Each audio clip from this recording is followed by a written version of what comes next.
su beneficio. Voy a saludar a Javier Rodríguez Santos, que es abogado experto en Derecho Constitucional, a ver qué nos dice, qué opina sobre esto que estamos comentando aquí. Don Javier, buenas noches. Buenas noches.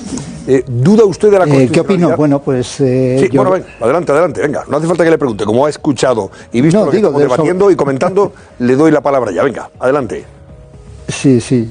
Bueno, pues efectivamente yo creo que el criterio de cualquier democracia y de una democracia parlamentaria como la nuestra es el imperio de la ley.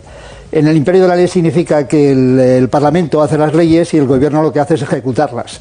Y solamente por razones de extraordinaria y urgente necesidad, porque efectivamente es muy urgente lo que tiene que hacer, el Gobierno puede hacer leyes mediante el expediente del decreto ley.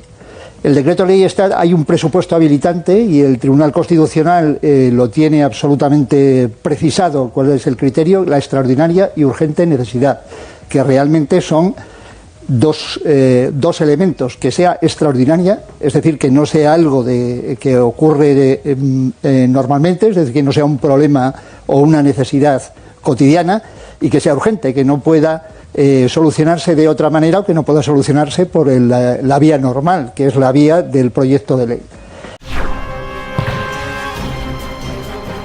El Tribunal Constitucional en este sentido exige dos criterios para analizar que existe este presupuesto habilitante. Primero, que se trate de una necesidad verdaderamente urgente y que el Gobierno lo explicite en la exposición de motivos que digamos acompaña esta ley, o por lo menos que se deduzca de las propias circunstancias de los hechos. Y segunda parte, que exista una conexión explícita entre la necesidad que se pretende solucionar y las medidas que se toman, ¿no?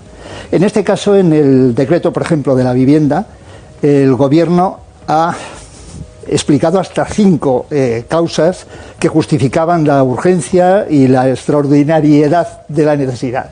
Bueno, esto en cierta medida es la excusatio non petita, ¿no? En cambio, un decreto ley anterior que se refiere a las medidas que hay que tomar para el caso del Brexit, que efectivamente el 29 de marzo pues se puede dar la circunstancia que no haya acuerdo en la salida del Reino Unido de la Unión Europea, y en este caso ni siquiera se para explicar en una sola línea cuál es la urgente y extraordinaria necesidad,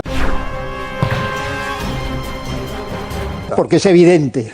Claro. Eso. Ya, y no cuenta. Entonces, además, es que da igual. Claro. En cierto modo, claro, ellos mismos reconocen que la cosa no es tan clara cuando... Entonces, ¿hasta qué punto esto es posible revisarlo? Pues efectivamente el Tribunal Constitucional, como digo, tiene un criterio de control, que no controla la oportunidad de la medida, controla el que efectivamente se cumpla con estos parámetros del presupuesto habilitante que ellos tienen establecido.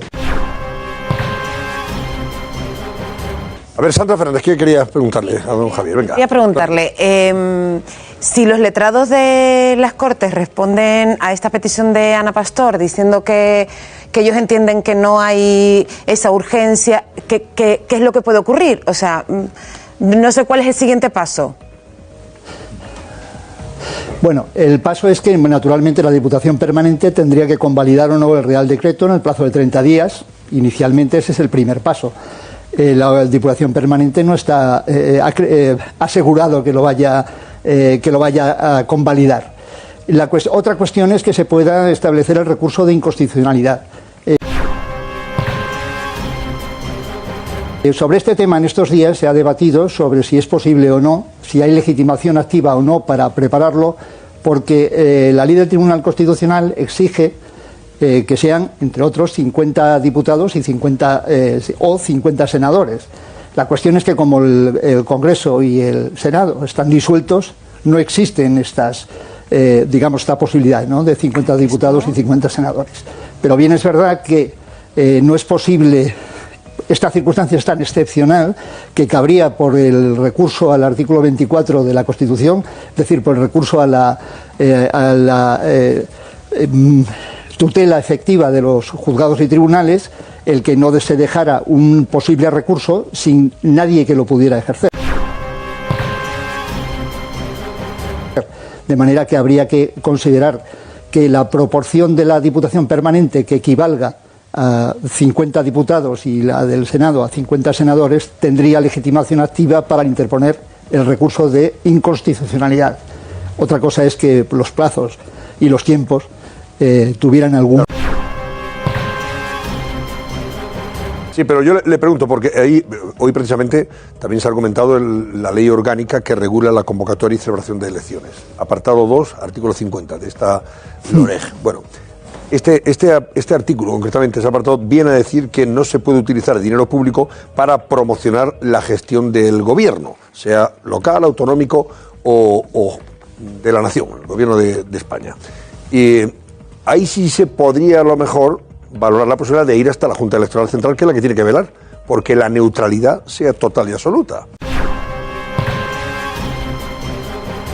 Cuando la presidenta del Congreso de los Diputados le decía ayer a Carlos Herrera que ningún gobierno, yo no sé si se estaba refiriendo a este, pero evidentemente apuntaba a este, debe ir dopado a las elecciones, no significa que vaya, por si alguien se ha confundido, que vayan por, en fin, que hayan tomado algo, para ir más alegres. No, está diciendo no pueden ir con ventaja.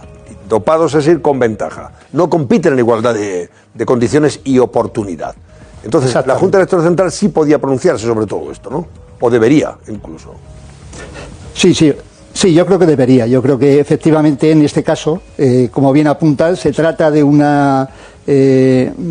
algo que tiene una incidencia en la limpieza del proceso electoral y algo que le da una ventaja, naturalmente, al que la convoca, y en este caso pues puede realizar toda esta serie de actos, entre otros, el sacar decretos leyes de este estilo. Todavía quedan algunos, queda el decreto de igualdad, que probablemente saldrá el 8 de marzo, y algunos otros decretos leyes, quiero decir, que saldrán, ¿no? Y efectivamente la Junta Electoral Central tendría que manifestarse, vamos, es absolutamente competente en esta materia, por supuesto. Don Javier Rodríguez, gracias, muy buenas noches, ha sido un placer. Gracias. Encantado, un placer. Claro, esto me temo que va a acabar, bueno, podía acabar incluso en el Supremo. Sí, pero Antonio, aquí el Supremo tiene además bastante jurisprudencia, para garantizar la neutralidad de todos los